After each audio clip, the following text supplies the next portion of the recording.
how's everyone doing? Oh, by the way, just so you know, I will do a little screen share over here.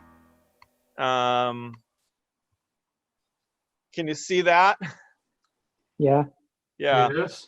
So just so you know, we're kicking off our Sunday morning Gemara group this coming Sunday morning at 9:30 a.m. We'll be learning the Gemara and Shabbat, and we'll be focusing on Shabbos and how it translates into modern day practice. So that's just a little something for you. Now, I'd like to ask if you could take off, if everyone can just mute themselves at this point, so we don't. That way, it'll just help with the feedback on the. This is going to be recorded, yes, but if everyone just mute themselves, that way the feedback we're getting will go away, and then we can unmute ourselves at the end, and we can all we can reconnect at that time. So hold one moment over here. Let's see.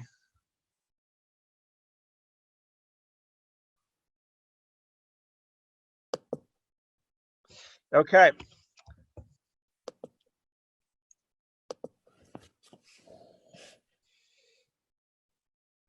Okay, so how's everyone doing? So I'll tell you an interesting thing. Last year, I had the opportunity to be in Israel for Pesach. Some of you might remember. And we actually, what happened was we had the second day of Yom Tov, right? So we're Americans, right? And so we say, okay, we're gonna keep second day Yom Tov. We reside in America. Keep second day Yom Tov. What are we gonna do on the second day of Yom Tov? What do you think? What would you do on the second day of Yom Tov in Israel? A walking tour, of course, right? We took a walking tour, and one of the amazing things about Israel, of course, is just the beautiful neighborhoods. And we were staying in Katamon. Okay, it's kind of a neighborhood. I think it's south of the Merkaz Ha'ir. And we started walking around, and we came across this big building. It was kind of like a museum, but not like a major museum, but something of a historical site. There was no one there, and we just started wandering through. And then I read the sign on the outside of the building, and what is it? This building, it's a beautiful big building, lots of rooms, and surrounded by a big gate. It was a former leper colony. It was a place where they used to isolate and quarantine lepers. And so we're walking around there. We're looking at this situation, and we're thinking, man, wow, what was it like to be a leper in Yerushalayim, to be outside the city gates in those days? It kind of gave me a little bit of a perspective on the idea of being alone. And one of the things that we have in our Torah portion is the Metzorah, someone who has developed a certain rash or an eruption on their skin, and it's a form of tumah, impurity. The rabbis sometimes it gets translated as leprosy, okay, but really it might be more of a spiritual leprosy. And in fact, when the Torah, it comes out from the Torah in a number of places, and certainly in Chazal, the idea that this will be in the skin of an Adam, of a person, when they speak Lashon Hara. And when a person persistently speaks ill of others, they themselves will end up in isolation. And what does the Torah say about their punishment? You can see it. Hopefully, you can see my screen over here. Tamehu, this person, this Metzorah, has a form of tumah. Badad yeshev, it says over here. He will dwell alone. Michutz l'machana moshavo, outside of the machana, outside of the camp is his dwelling. And so, he's alone, and it's interesting. I don't know if any others heard this, but this past Sunday morning, I was on a Zoom call where Rabbi Jonathan Sachs spoke, and he pointed out, I never knew this, but he pointed out that there's only 2 times where the phrase lo tov, it is not good, appears in the Torah. And those 2 times are lo tov eos adam levado, It is not good for Adam to be alone without a wife. In Bereshis, of course, and also when Yitro tells Moshe, "Lo tov," it's not good what you're doing. That you, Moshe, should judge the people all by themselves. So, the two times where we have the phrase "Lo tov," it is not good, only comes about in times of isolation. And so, if there's something that's not good, it is being separate from others. And in a certain sense, the Metzorah has spoken about other people. He has through lashon hara, he has isolated other people, and he ends up alone. It sort of reminds us of a verse in Mishlei, where Shlomo HaMelech says, Koresh shachat ba yipol. A person who digs a pit will fall into it. If a person who digs a pit, person who kind of sows, or a person who starts some sort of evil, it's very likely that a person who starts some sort of bad thing, they themselves are going to fall into that very problem. And that's really the picture of the Metzorah. If you read about the Metzorah throughout Tanakh, throughout the Torah, it's that a person who has spoken lashon hara, and they end up in isolation. Now, the amazing thing is that the Haftarah for Metzorah. Now, we're not, by the way, first of all, we're not in Shul this week, unfortunately. And not only we're not in Shul, but even if we were in Shul, we would read the Haftarah for Rosh Chodesh, which is tomorrow and Shabbat. But the Haftarah for Metzorah, which we wouldn't even read if we're in Shul this year, but normally would read, has a critical insight. And it's actually a story that kind of brings the idea of Metzorah to life, because it is the story of Metzorahs that lived hundreds of years after the Torah and the generation right after Achav. It's a story that took place in the Bayis Rishon, the First Temple period in the Shomron area, when the Jewish people were afflicted by a great famine. And they were desperate in the Shomron, in the northern kingdom, for bread. And in the midst of that famine, the prophet Elisha, by the way, this is not a paid advertisement. This is just, I'm actually drinking this, okay?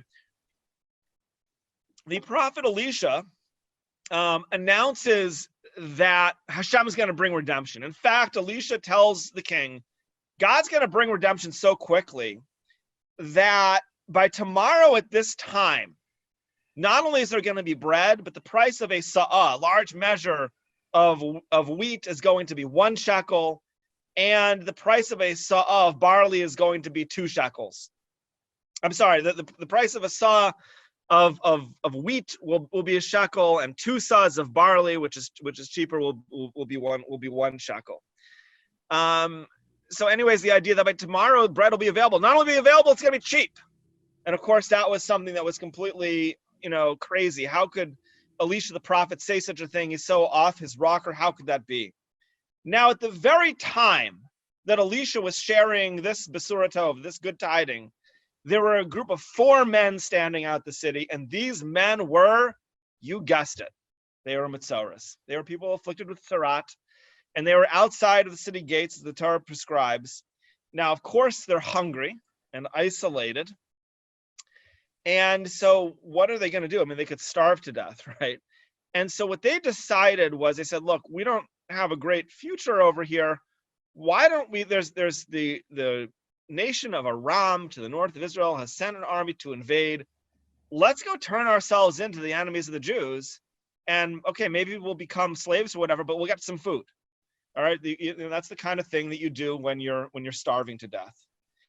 And so, sure enough, they make their way to this camp, these 4 Metzorahs, and they find the camp to be totally abandoned. And it was a miracle.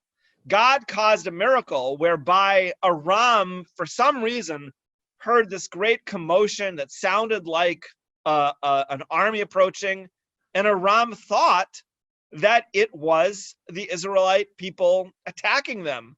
And they got scared, and miraculously they fled. And so here, this great wealthy camp is just sitting there with all of its booty. and the four Metzorahs come upon the camp and they see what's happening and they're amazed. Of course, they begin to eat. And as soon as they've satisfied their hunger a little bit, what they do is they start taking the gold and the silver and they begin to bury it. So the first thing that they think to do is, let's get ahead in life. But if you wait a second, then they come to a great moment. And what happens in the next moment is, as it says in the Haftarah, after they have hidden some, I've shared this with you on your screen, after they've hidden some of the gold and silver, Vayomru ishal re'ehu, and one man said to his fellow, Lo chein anachnu osim hayom. We are not doing the proper thing right now. Hayom yom besorahu. Today is a day of good tidings. V'nachnu machashim, and we're being silent. V'chikinu ad or boker matzanu avon. If we wait until the morning, we will be judged as sinners. Let us now go and let us tell in the palace of the king what is happening over here. And so sure enough, they go and they tell the king, and messengers are sent to check out this camp. It is found to be true that indeed the camp is abandoned. There's all this food, and all of a sudden there's a whole bounty of food. And sure enough, what happens? The price of wheat and the price of barley drop, and exactly as Elisha said, and there's plenty of food, and it's an incredible thing. It happened overnight. Now, where did this saving grace come from? How did this happen? Now, of course, God caused a miracle. That's clear. But notice who were the fortuitous people to bring about this miracle. It was the Metzorahs. It was these four men who, in the state of their sin, in the state of their wandering isolation that resulted from their sin, were outside of the city, outcast.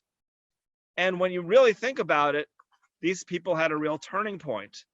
Because, first of all, there's the turning point in the moment itself, right?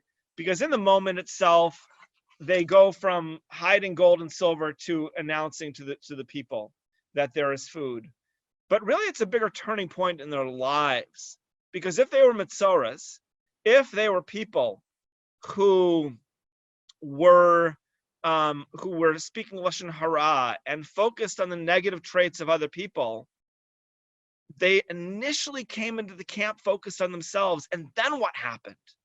And by the way, this is in 2nd Malachim chapter 7. Okay, Malachim Beis Zion.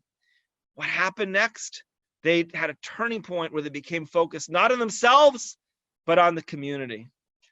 And they literally, these people who are these outcasts, in a sense, herald the Geula, the redemption for the Jewish people. And I think that this story really points to a couple of great ideas. Now, one idea is that teshuvah is always possible. That is an apparent thing over here. Even in the isolated wandering of their transgression, these men bring about, God brings them to a place. It's really Hashem brings them. God brings them to this place, and where they're able to bring about redemption. And it's just an incredible thing that Hashem would give them this opportunity, that as Metzorahs, they would be able to bring about this good tiding. And I think that's a message for us, that wherever we are in life, even if we're in a state of sin, we think that we're on the outskirts, we can always find good and we can always be a herald of redemption. But I think there's an actually even more important lesson here, a deep idea that is important for us to take, and particularly at this time. And I think that is the importance of the perceived marginal person. There's people who are perceived in society as marginal. And this Haftarah teaches us their great importance. Think about those lepers outside of Jerusalem, the house that I saw there. When we see people on the outskirts, we think, they're inconsequential. And I think that the Haftarah reminds us, and Rav Kook pointed this out about the Haftarah as well, the Haftarah reminds us of a very fascinating idea that the person who seems to be marginal really could be of incredible importance. They might be outside the city gates, but they could bring about our saving grace. And so I think in light of these insights from the Haftarah, we have a couple of important insights for our challenging times. Now, obviously, the world that we're going to go back to after the lockdown is going to look different. We're not going to have a replay on 2019, whether we want it or not. But what kind of world are we going to? And I think there's a couple of possibilities. On the one sense, we might think that, look, we'll come out of the lockdown and we'll go back to Jewish life, we'll go back to Jewish community life, but we'll say, look, we survived without each other for so long, we'll be okay without each other. We don't have to engage in community so much. We did fine. We remained Jewish without contacting one another. And so we could have a lessened sense of community after this crisis. But on the other hand, we could also band together in a deeper way. And I think that and that's an important thing to do. Our rabbis say, Al tifrosh min hatzibor, we're not allowed to separate ourselves from the community. We have to bond together. But I think that when we do that, there's a very important thing to think about, and that is the idea of doing chesed for these people on the margins. Let's consider the chesed that we do for people, because really there's two types of chesed. There's the type of chesed which we're very accustomed to calling chesed, where we get together with people because it's socially enjoyable. We have people over to our Shabbat table, or we have a barbecue with people. And we do so because it's fun and we're having a good time, we're connecting with people. That's a very good thing. We should do that. We should have connections. Kanei lecha chaver, you should have friends. People should be social. It's a wonderful thing. However, when we think of the Torah's ultimate concept of chesed, what's chesed really about? In the Torah, chesed really is focused on the person that does not get you ahead in life. The constant focus on the widow and the orphan and the person who's poor. It's where we're focusing on those people who are at least perceived as less significant, and caring about those people who are vulnerable in a way that we are not. And I think this is an area, thank God, where our community excels, but it's very easy to get caught up in the idea that social life is about moving ahead my own social capital or advancing my own agenda. And when you think about it, chesed in the biblical sense is not about advancing your own agenda. It's about advancing the agenda of people who can't help you, or who seemingly can't help you. And I think there's a couple of points that are relevant in that. One is that anyone can do it, even if you're, first of all, on a financial level, even if you're poor. I'll share with you that the Chavetz Chaim was a student in Vilna in his early life in the mid-19th century. He didn't have much of anything. He was very poor. And he slept in the Beit Midrash in the yeshiva where he learned. He had very few possessions. And at one point, he was approached for a hachnasat kala, a fund to help a bride start her home. And he had two pillows. So he gave, his biographer, who was a student, writes that he gave one of his pillows to help this young woman out. And that was an amazing thing. He had so few earthly possessions, and yet he was able to give. But I think beyond giving in a financial way, which we can do perhaps more than we're aware of, I think the idea of giving with words. And remember that the Metzorah was afflicted because his words were focused on taking and on hurting others. But if our words are other-centered, then we can be incredibly giving. And it could be through a phone call. It could be a text. I mean, it could even be on social media, just thinking about how someone might need to have a word of encouragement. That's something that is of great significance. And when you think about it, this biblical chesed is also one of the underlying themes of Megillat Ruth, the book of Ruth. I mean, who could be more isolated and marginal than Ruth, who's, she's a Moabite girl and she's living with her destitute mother, new to the land of Israel. And it took Boaz to see the greatness of Ruth. He did not perceive her as insignificant. And I think it takes great people to see the greatness in everyone. We have to relate to the inner greatness of every person, no matter who they are, because of who they are now and because of who they can be. Ruth was not prominent at all, but just like the marginal 4 Metzorah men outside the gates of the city merited to bring a message of Geula, redemption, so too Ruth, whose greatness Boaz recognized, so too Ruth merited to become the matriarch, the mother of Jewish kings. We're in a difficult time now, but we have to also realize that it's going to pass. Pandemics are not permanent, okay? They're part of human history. We're living through a pandemic. We have to come out of this. We're going to come out of it. We need to get back to community life. And when we do so at that time, our rabbis teach us, al tifrosh min hatzibor. You should not separate from the community. We can't be separate. We have to come together in a deeper way. But when we do that, we need to kind of think about our chesed in a new way. We need to rethink our chesed. We have to focus our social capital not on the people that will get us ahead, but on the people who cannot get us ahead. We need to focus on the people who do not advance our social agenda. We need to look for people who are isolated or alone, and we need to recognize the greatness of those people for who they are now and for who they can be. Remember the Metzorahs. Remember those men that even in the times of their wandering desperation, they brought about Geula, redemption for the Jewish people. Remember that, and remember Ruth. And most of all, I want you to remember your own greatness. Remember who you are, because all of us, every single one of us, we have the potential to give to others and to be helpful in announcing the upcoming Geula, the redemption. Thank you.